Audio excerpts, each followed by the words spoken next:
à venir en ce lieu pour réclamer ces promesses. Alléluia. Parce qu'on parle des progrès, des possibilités. C'est que ce qui est impossible dans ta vie doit devenir possible. Donne-moi un bon amen ce soir. Amen. Donne-moi un bon amen. Amen. Raison pour laquelle on parle des progrès, des possibilités. Pour que tu puisses entrer en possession de ton héritage. Entrer en possession de ce que Dieu t'a promis.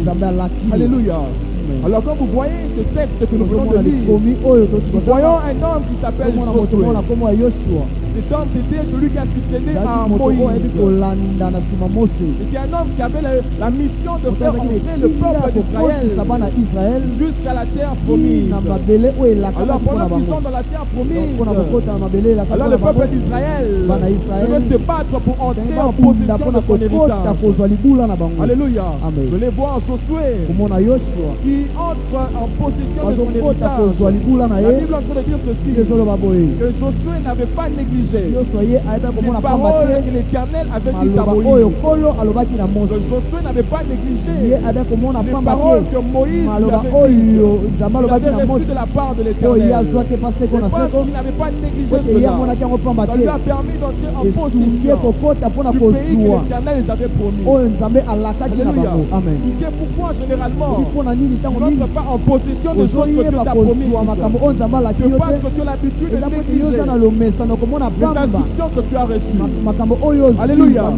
Cette année est une année de paix. Depuis le 31 décembre, la nuit du 31 décembre au 1er janvier, notre Père a fait des déclarations. Il a déclaré ici que la terre, mais plusieurs personnes parfois vivent encore dans la distraction. D'autres personnes ont eu à négliger ces paroles, pensant que ce sont des paroles d'un homme. Alléluia. Pensant que ce sont des paroles d'un simple homme. Ce jour-là, Josué avait pensé que les paroles qu'il avait reçues étaient simplement les paroles de Moïse. Alors il n'allait pas entrer en possession du pays que Dieu lui a donné. Alléluia. Si tu n'entres pas dans l'année de paix que Dieu t'a donné, c'est parce que tu reçois la parole de Dieu qui sort de tes chair, comme étant la parole d'un homme. Alléluia. Pas comme étant réellement la parole de Dieu. Raison pour laquelle tu passes à côté de ton année. Amen, amen.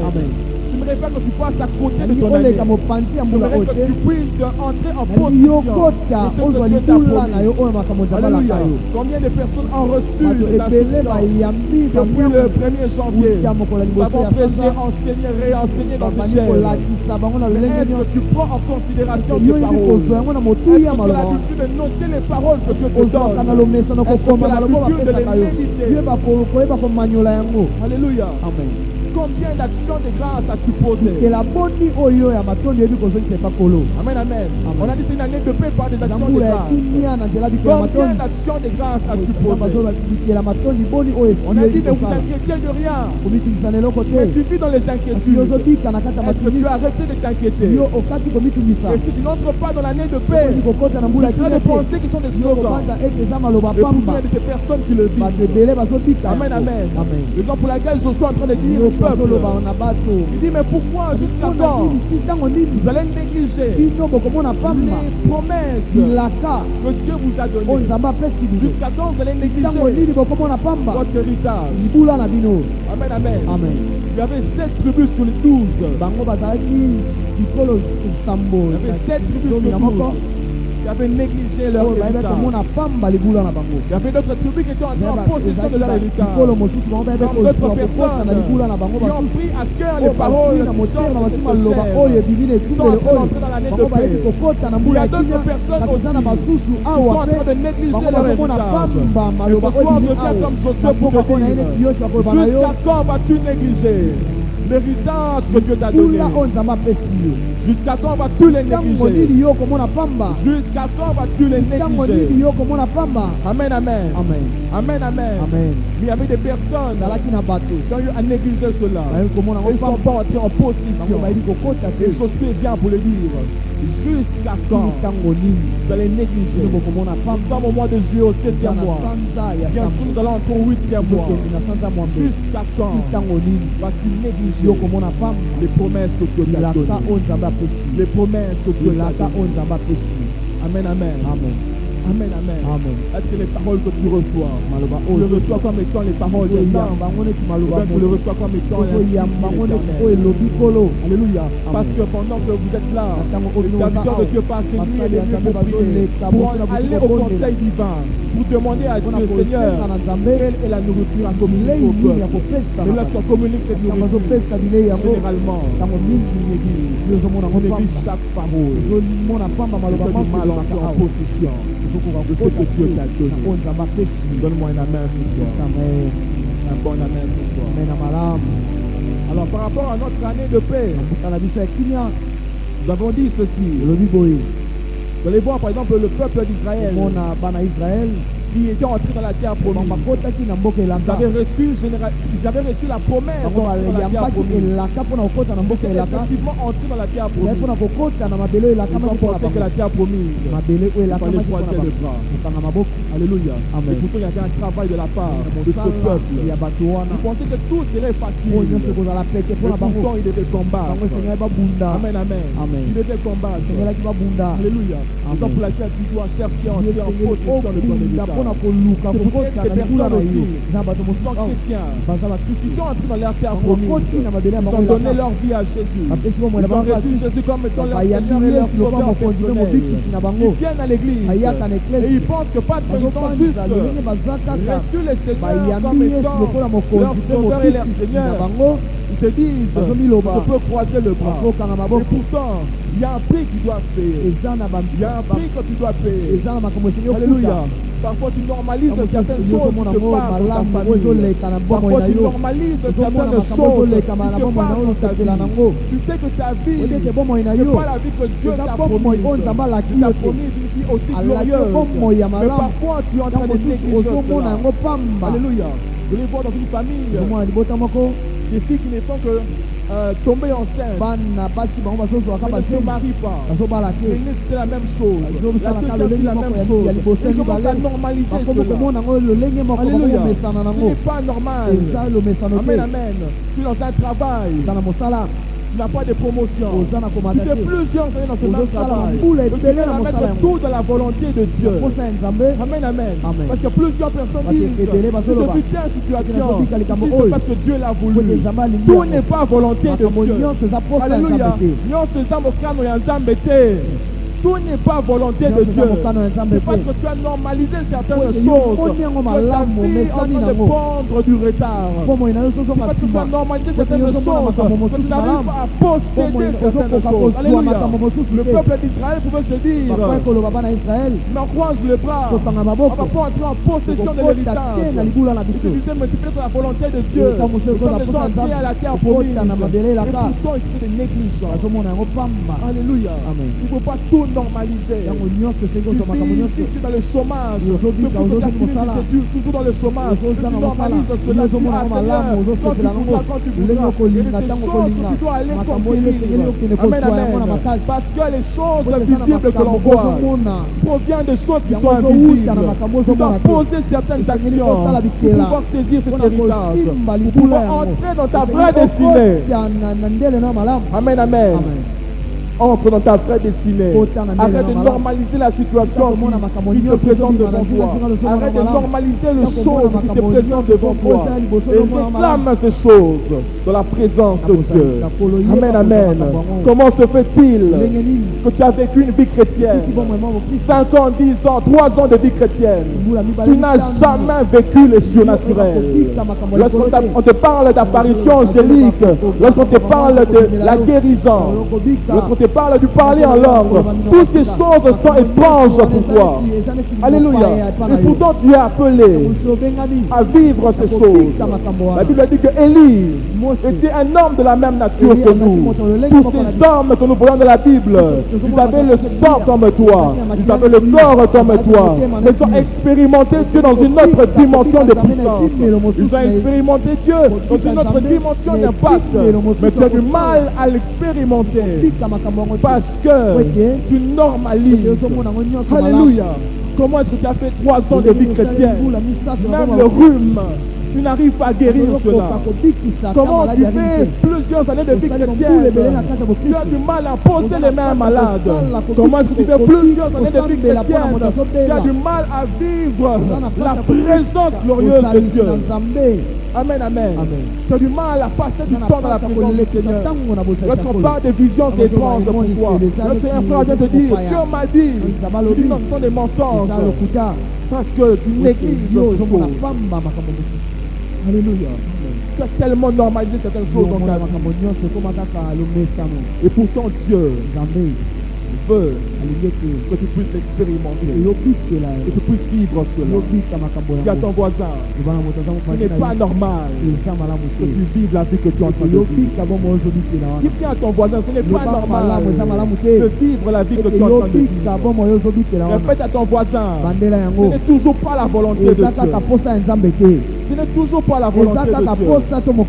Amen, amen. Raison pour laquelle tu vis dans la négligence. Et lorsqu'on parle de négligence, ce n'est pas prendre soin d'une chose dont on devrait s'occuper. Au lieu de t'occuper des choses que Dieu t'a données, des promesses que Dieu t'a dites, tu entres dans les futilités. Tu commences à t'ingérer dans les choses d'autrui. Tu es là sur Internet en train de commenter des histoires que tu ne maîtrises pas. Tu es tellement connecté, concentré dans la vie des autres. Au lieu de te concentrer sur ta propre vie, au lieu de te concentrer sur ton héritage, au lieu de te concentrer sur des choses que Dieu t'a dites, tu es tout le temps sur la vie des autres, tout le temps en train de fouiner sur la vie des autres. Tu ne t'occupes pas des choses que Dieu t'a données. Donne-moi un amen, je vais te prêcher. Donne-moi un amen, je vais te prêcher. Je sais que tu n'aimes pas ce genre de choses. Comment toute ta vie, au lieu de t'occuper des choses que Dieu t'a données, tu ne fais que t'occuper des choses qui ne te concernent pas. Alléluia. Occupe-toi un peu de ta vie. Quand ton voisin, occupe-toi de ta vie. Occupe-toi des choses que Dieu t'a données. Toujours en train de regarder à gauche à droite. Oh, Dieu m'a donné 5 talents. Dieu m'a donné seulement un talent. Dieu m'a donné seulement ça. Et pourtant, tu devais t'occuper de Dieu. Un talent que Dieu t'a donné là. Amen, amen. Et la négligence, c'est laisser de côté, ne pas mettre en usage, ne pas tenir compte de certaines choses, ne pas tenir compte des choses que Dieu t'a données, n'avoir pas soin de sa personne pour la propriété, pour l'ajustement. Tu es tellement généraliste, tu n'arrives pas à t'occuper de manière juste des choses que Dieu t'a données. Ou bien tu t'occupes moins exactement qu'à l'ordinaire des choses que Dieu t'a données. Ou encore, c'est prendre du retard. Alléluia. Tu ne fais que remettre à demain ce que tu peux faire aujourd'hui. Non, ça, un lobby. Entreprise, voilà, donc il y a lobby. Donc, on a un lobby. Nous sommes à lobby. Quand tu as affermissement. Année prochaine. C'est négligent. Tu n'arrives pas à entrer en possession de ton héritage. Amen, amen. Tu n'arrives pas à entrer en possession. Alors je vais pousser 2 points. Le premier point c'est ceci. Pourquoi et comment entrer en possession de son héritage?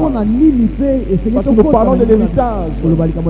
Mais pourquoi on doit entrer en possession de son héritage? Je vais te donner une bonne raison, il y en a plusieurs. Je vais te donner une bonne raison qui va te permettre d'entrer en possession de ton héritage. Pourquoi tu dois entrer en possession des promesses que Dieu t'a données? Amen, amen. Le premier point, on va parler de pourquoi. Et si on a le temps, on va parler de comment entrer dans son héritage. Amen, amen. Pourquoi entrer dans son héritage?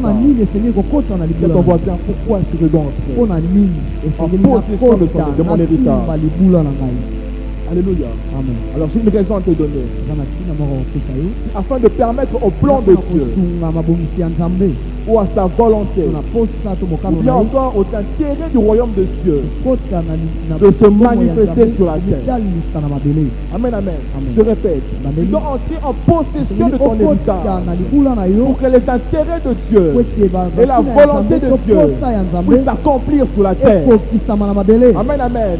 Tant que tu n'entres pas en possession de ton héritage, tu ne permets pas au plan parfait de Dieu de s'accomplir sur la terre. Je vais prouver cela avec quelques textes. Nous voyons une femme qui s'appelle Anne. Anne dans la Bible. Elle cherchait l'enfant. Elle avait besoin d'un enfant parce que Pénina était en train de la tourmenter. Et parfois pendant qu'elle priait, elle disait, mais Seigneur, Samouissa Pénina, elle me fait souffrir. Donne-moi un enfant pour que je prouve que je suis féconde. Donne-moi un enfant. Donne-moi un enfant. Alléluia. Elle pouvait demander cela à Dieu plusieurs fois. Mais le ciel n'écoutait pas cette prière. Mais il arrivait un moment où Anne a oublié un peu ses propres intérêts. Elle a dit cette fois-ci, je ne vais pas regarder à mes propres intérêts. Je vais regarder aux intérêts de l'Éternel. Mais Seigneur, si tu me donnes un enfant, je veux te le consacrer.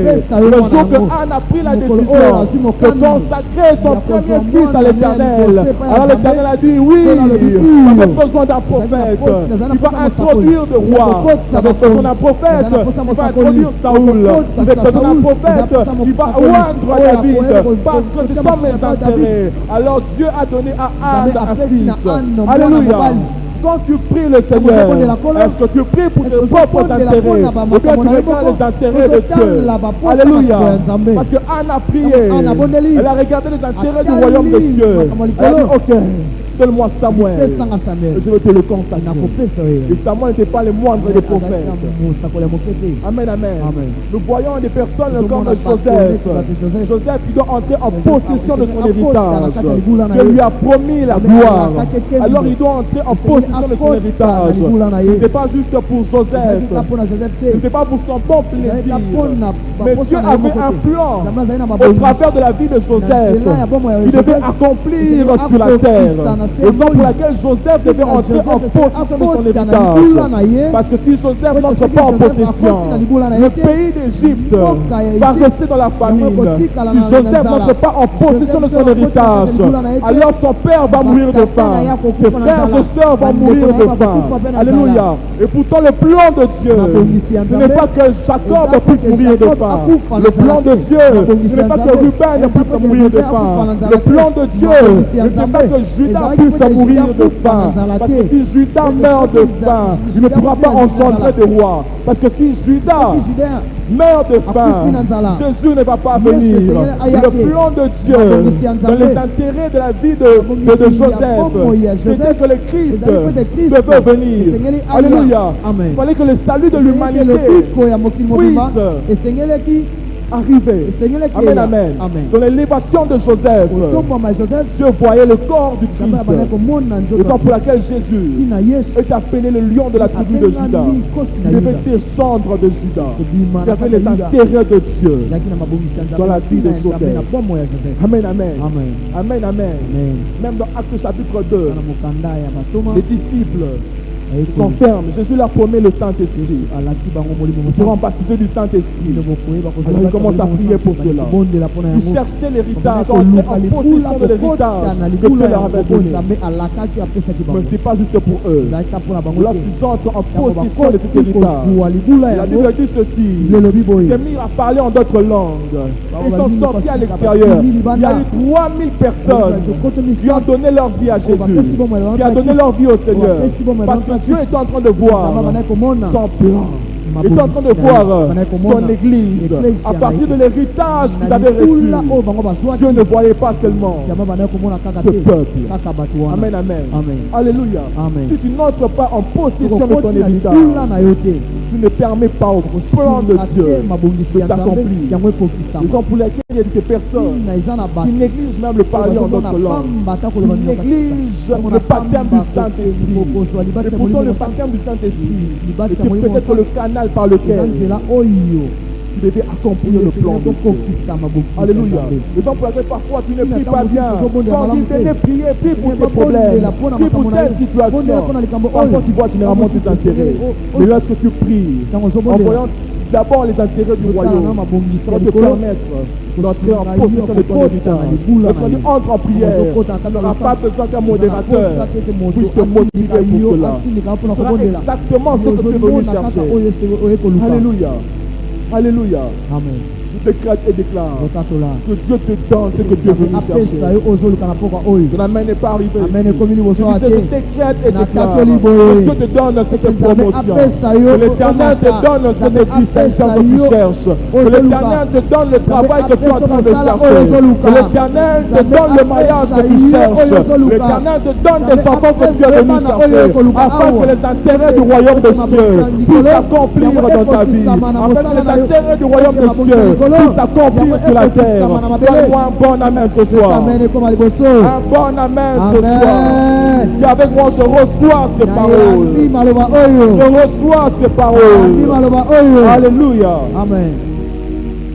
Pourquoi entrer en possession de son héritage? Le deuxième point que je vais aborder, c'est comment entrer en possession de son héritage. Je te parlais pourquoi tu devais entrer en possession.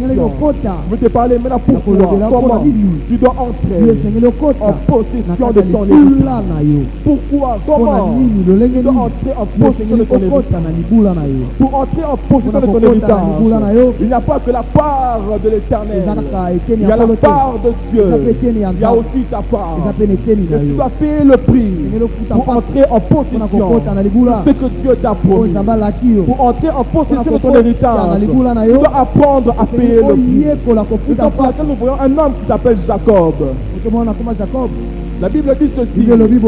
Pendant que cet homme était déjà dans le sein de sa mère, la Bible dit que deux nations étaient en train de se battre dans le sein de sa maman. Il y a deux nations qui se battaient. Et lorsqu'il rencontre le Seigneur, la Bible dit qu'il a lutté avec l'Éternel. C'est parce que l'Éternel avait dit que tu seras déjà une nation. Mais ce jour-là, il a payé le prix de lutter avec l'Éternel. Et pendant qu'il lutte avec l'Éternel, sa hanche s'est démise.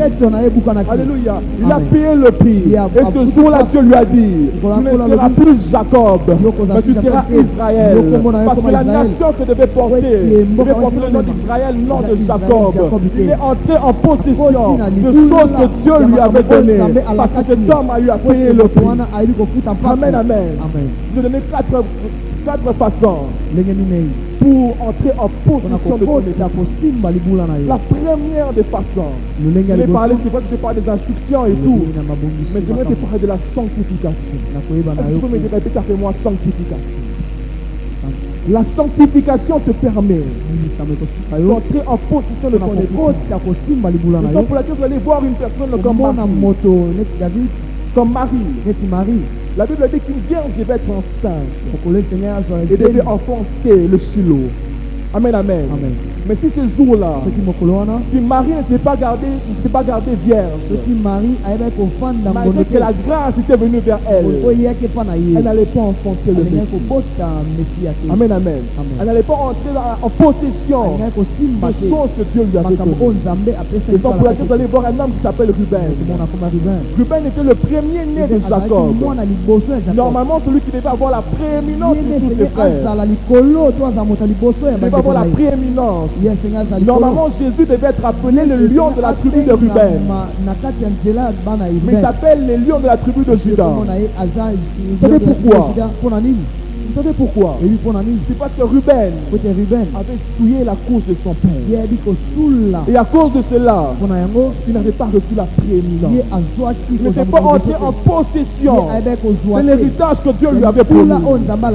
Alléluia. Raison pour laquelle, avant de commettre le péché que tu veux commettre là, pense aux conséquences. Pense aux conséquences du péché que tu veux commettre. Amen, amen. Généralement, ne pense pas aux conséquences. Généralement, on ne pense pas à l'héritage. Raison pour laquelle on se permet de vivre comme tout le monde. Tu n'es pas tout le monde. Tu n'as pas la vie de tout le monde.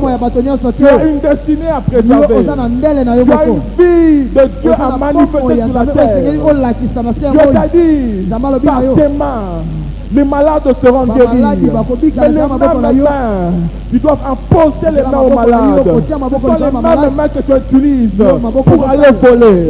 Alléluia. Ce sont les mêmes mains que tu utilises pour faire des choses sales. Alléluia. Donne-moi un amen, je vais te prêcher. Donne-moi un bon amen ce soir. C'est aussi ça les vraiment des possibilités. Comment tu vas rentrer en possession de ces choses? Les mains qui doivent imposer les mains, les têtes des personnes pour recevoir l'onction. Tu joues avec ça. La bouche. Tu dois proclamer les oracles de l'Éternel. C'est la même bouche que tu utilises pour insulter, critiquer, dire n'importe quoi. N'importe quoi avec ta bouche. Et pourquoi les oracles de l'Éternel doivent sortir de ta bouche? Si tu sépares ce qui est précieux de ce qui est vil, alors tu seras comme la bouche de l'Éternel. Amen, amen. Amen, amen. Et la deuxième des choses, c'est la foi. Dis avec moi la foi. La foi. Nous allons voir le peuple qui doit entrer dans la terre promise. Nous voyons un homme. Nous voyons le peuple d'Israël qui partent pour aller espionner le peuple qui était dans la terre promise. Ils étaient à leurs yeux comme des sauterelles. Il y avait un homme, il y avait deux hommes, Josué et Caleb. La Bible dit qu'ils étaient animés d'un autre esprit. Alléluia. Pendant que les autres voyaient des sauterelles, ils voyaient comme des sauterelles. Josué et Caleb partaient pour conquérir. Ils voyaient que Dieu va leur donner le territoire. Ils étaient animés d'un autre esprit. Alléluia. Face aux promesses de Dieu. Quel est l'esprit qui t'anime? Lorsque Dieu te dit tu seras un grand homme, lorsque Dieu te dit tu seras une grande femme, lorsque Dieu te dit tu vas entrer dans l'année de paix, quel est l'esprit qui t'anime? Un esprit de doute, de peur ou un esprit de foi? Alléluia. Est-ce que tu as un esprit animé par un esprit de foi? Est-ce que tu crois que des choses sont possibles malgré la grandeur de choses que Dieu t'a dit? Est-ce que tu crois que tu peux posséder cela? Amen, amen. Et la troisième des choses, c'est la prière, les supplications, amen, amen. Faites connaître vos besoins à Dieu par des prières, des supplications, des actions de grâce. La foi que tu as en Dieu va te pousser à prier. Amen, amen. Depuis qu'on a dit que cette année tu devais prier, est-ce que tu as des heures de prière à la maison? Le mardi, on dit qu'on a intercession ici. Est-ce que tu viens pour prier? Le matin, on a même mis 10 matins de prière. Est-ce que tu as pris conscience de cela? Amen, amen. Tu dois prier. Supplier Dieu par les choses. Seigneur, je veux telle dimension. Seigneur, je veux de telle chose. J'ai besoin que j'entre dans l'accomplissement de ta volonté. Mais généralement, on dit qu'il faut prier. Ne prie pas. Supplier. Tu ne supplies pas. Action de grâce, tu ne donnes pas. On a demandé tous les salaires du mois. Tu ne donnes toujours pas. Comment est-ce que tu vas entrer en possession? Alléluia. Alléluia. Amen. Alléluia. Le quatrième point que je vais aborder avec toi ce soir, au-delà de la prière, au-delà de la foi, au-delà de la sanctification, amen, amen, il y a la persévérance. Amen, amen. Qu'est-ce qu'on voit de la persévérance? La persévérance. Parce qu'il ne s'agit pas seulement de prière, mais il s'agit de persévérer. Amen, amen. Il s'agit de persévérer. Voyez les disciples, ils ont reçu la promesse. Ils allaient entrer dans la... Ils allaient recevoir le Saint-Esprit. La Bible ne dit pas, Dieu n'avait pas dit qu'il fallait entrer dans la chambre haute pour aller prier. Mais ils étaient conscients de la promesse de Dieu. Ils ont commencé à prier. Ils ont commencé à prier. Ils persévéraient dans la prière. Les apôtres ne sont pas entrés dans la chambre haute pour aller jouer aux dames ou bien pour aller raconter des histoires. Mais ils ont entendu la promesse de Dieu dans l'atmosphère de prière. Et la prière doit s'accompagner de la persévérance. Donc pour la prière, vous allez voir un homme comme Daniel. Il est entré en jeûne de 21 jours. La Bible ne dit pas que Daniel avait résolu de faire 21 jours dans la prière. Daniel avait résolu juste de prier jusqu'à ce que la réponse vienne. Il a prié le premier jour. Il a prié le deuxième jour. Il a prié le troisième jour. Jusqu'au 21e. Jusqu'à ce que l'ange apporte la réponse. Est-ce que tu persévères dans la prière? Est-ce que tu persévères dans ça? Il y a des choses que Dieu va te donner dans une minute. Mais des choses que Dieu va te de prendre du temps pour affronter cela. Pour affronter cela. Nous voyons Élie. Il est persévéré. La pluie tombe. Il envoie son serviteur Élisée pour aller voir si le nuage arrive. Amen, amen. La persévérance. La persévérance. Exemple pour laquelle vous allez voir dans le texte de Josué que nous avons lu. On dit que les guerres étaient de longue durée. Les guerres étaient de longue durée. Pour que Josué puisse entrer en possession du pays. Il a eu à faire des guerres de longue durée. Il a eu à persévérer. Amen, amen. Est-ce que tu persévères? Est-ce que tu as l'habitude de persévérer dans la prière? Est-ce que tu as l'habitude de dire, Seigneur, c'est encore moi dans ta présence. C'est encore moi dans ta présence. Tu reviens aujourd'hui. Tu viens encore demain. Un peu comme cette femme qui demandait au juge de la faire justice. Tellement qu'il avait insisté, réinsisté, encore insisté dans la présence de ce juge a dit, je dois seulement donner à cette femme de peur qu'un fils me fait mal à combien plus votre raison? Ton papa qui est dans le ciel ne va pas te donner les choses que tu m'as. Amen, amen. Il y a des prix à payer. L'action que tu es en train de chercher, la dimension dans la profondeur que tu es en train de chercher avec Dieu, demande une certaine persévérance. Lorsque tu pries, c'est pas des prières que de 2 minutes, 3 minutes. Tu dois persévérer. Raison pour laquelle la Bible dit ceci. Les disciples persévérer dans la prière. Est-ce que tu persévères dans la prière? Est-ce que tu pries jusqu'à ce que le ciel s'ouvre? Est-ce que tu pries jusqu'à ce que tu vois la prière? Tu pries aujourd'hui et puis tu abandonnes. Tu pries aujourd'hui. Tu prends un autre sujet. Tu prends un autre sujet. Tu fais certaines choses.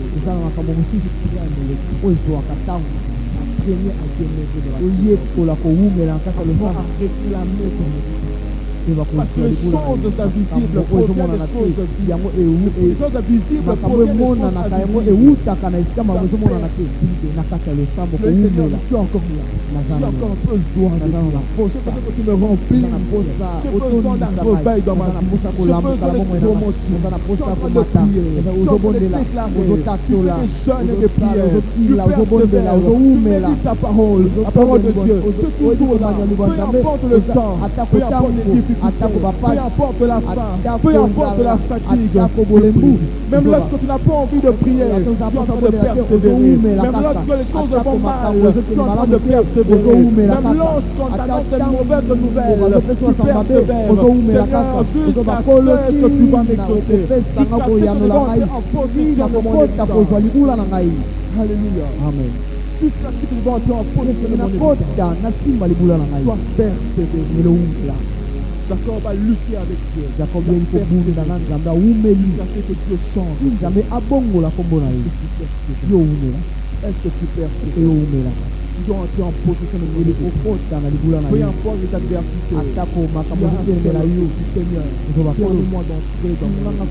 Permets-moi d'entrer dans des choses. Je veux entrer dans des choses.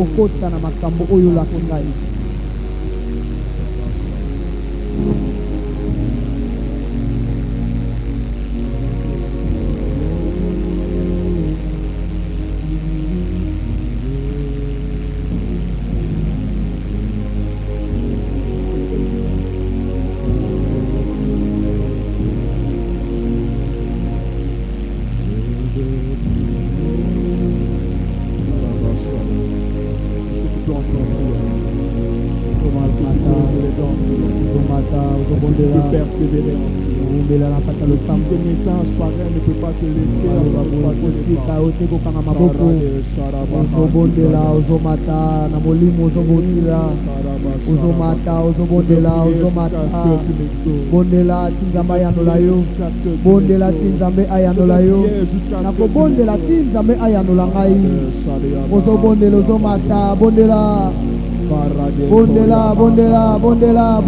bondela. Seigneur, c'est encore moi ce soir. Yokanga na poka oyo ezanga yesu na poka oyo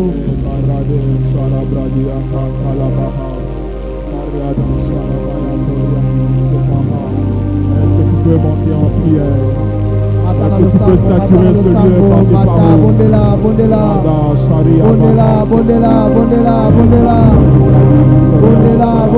bondela tata L'héritage ce soir. L'héritage ce soir. En possession de choses que tu m'as promis. En possession de choses que tu m'as promis. Continue de voir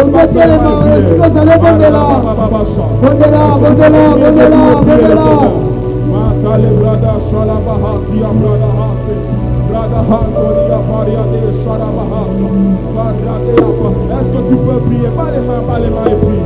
Pas les mains et prie. Réclame les choses qui t'appartiennent. Réclame les promesses de Dieu qui t'appartiennent. La vie que tu es en train de vivre n'est pas la vie que Dieu t'a promis.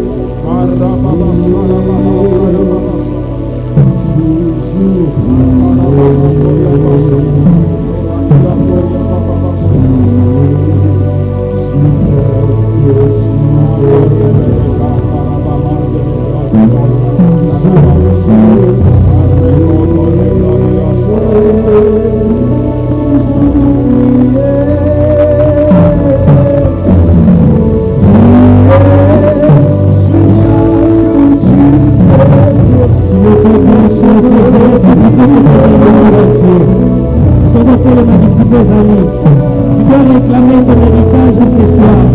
Je voulais rappeler à quelqu'un que tu as un héritage dans le ciel. Parce que tu es enfant de Dieu. Parce que tu es le Fils de Dieu. Donc Jésus-Christ, nous avons un héritage dans le ciel. Nous avons un héritage.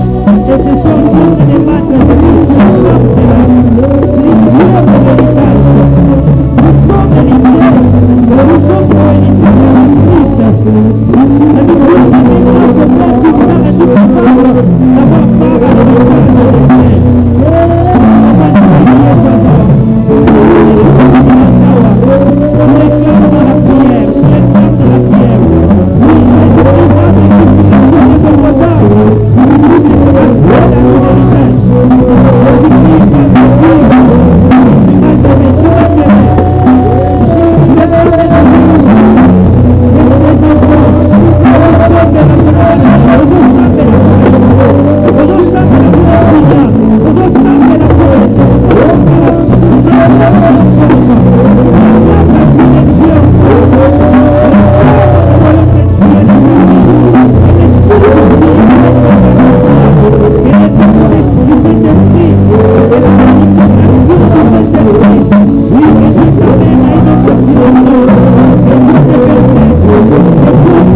Je te veux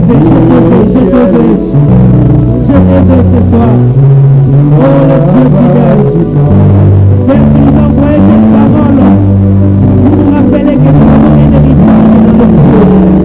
Tu nous envoies cette parole pour nous rappeler que nous avons une promesse attachée à notre héritage. Accorde-nous ces choses. Accorde-nous de les posséder. Accorde-nous de les vivre. Accorde-nous de les manifester, de les connaître. Voici le nom de Jésus-Christ. Oui, nous prions, c'est pourquoi nous les avons dans la prière. Tu as fait rien de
tes possibilités.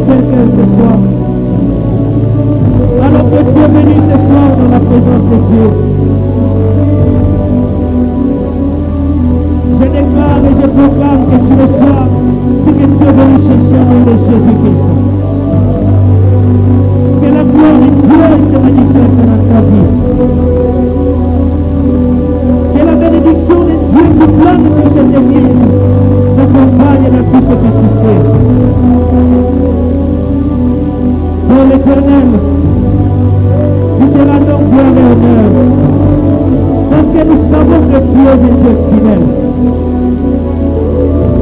Nous savons que tu es le Dieu qui est capable de nous permettre de posséder notre héritage. Nous savons que tu es le Dieu qui est capable de guérir cette femme de la porte des sangs pendant 12 ans. Quelqu'un est venu ce soir fatigué, chargé. C'est lourd sa peau. Je prie qu'il ne rentre pas comme il est venu. Je prie que tu remplisses le cœur de quelqu'un ce soir de la paix et de la joie. Tu dis, je vous donne la paix que le monde ne peut vous donner. Restaure la santé de quelqu'un qui est venu ce soir malade. Celui qui est venu, qui a besoin du travail, accorde-le. Celui qui est venu ce soir, qui a besoin des enfants, comme lui.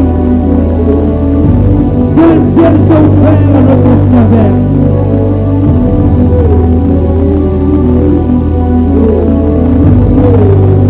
À travers l'onction qui coule sur notre Père spirituel, je prie que tous ceux qui étaient morts ressuscitent ce soir. Au nom de Jésus-Christ. Au nom de Jésus-Christ.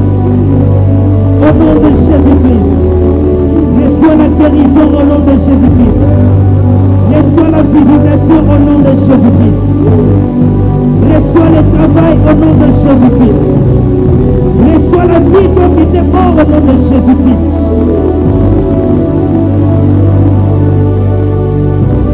Père, merci d'accomplir ces choses par la puissance du Saint-Esprit. Nous prions pour notre Père spirituel. Nous prions que ta bonté soit sur lui. Que ta grâce continue, Seigneur, à reposer sur lui.